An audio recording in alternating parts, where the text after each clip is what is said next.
Hello all of you, welcome to my channel.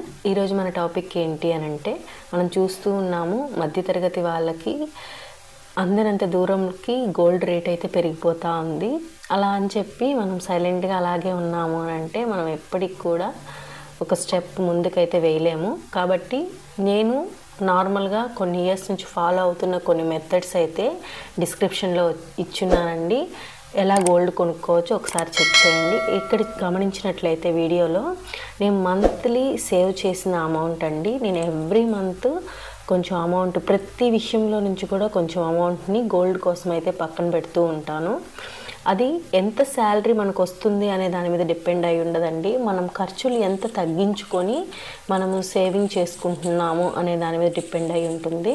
ప్రతి ఖర్చు నుంచి ₹1 పక్కన పెడుతూ ఉన్నాము అని అంటే ఖచ్చితంగా మంత్ లాస్ట్కి వచ్చేటప్పటికి మనం ఖచ్చితంగా కొంచెం అమౌంట్ని అయితే సేవ్ చేయగలుగుతాము.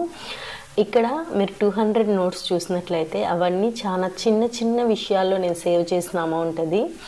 ఈ 500s అనేవి ఏంటి అని అంటే నా డైలీ సేవింగ్స్ నుంచి, తర్వాత ఎక్స్ట్రా ఖర్చుల్ని నేను సేవ్ చేసుకున్న దగ్గర నుంచి, తర్వాత షాపింగ్స్ అవాయిడ్ చేయడం, బయటికి వెళ్ళడం అవాయిడ్ చేయడం, బయట ఫుడ్స్ అవాయిడ్ చేయడం, ఇలా ప్రతి ఒక్కటి కూడా నేను చిన్న విషయాల్లో కూడా డీటెయిల్డ్గా ఉండి ఆ యొక్క రూపాయిని పక్కన పెడుతూ ఉంటాను. ఎందుకు అనంటే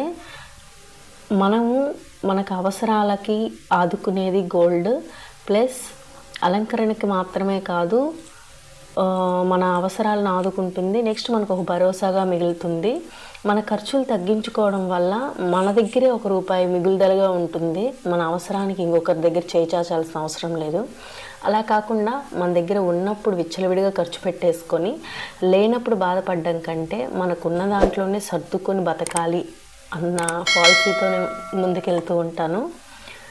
నేను ఫస్ట్ నుంచి కూడా అలాగే రూపాయి పక్కన పెడుతూ ఉన్నాను. ఇలాగే ప్రతి ఒక్కరు కూడా మనకు వచ్చిన తక్కువ అమౌంట్ నుంచి కూడా ₹1 సేవ్ చేసుకొని గోల్డ్ కొనుక్కోవాలి. Thank you so much.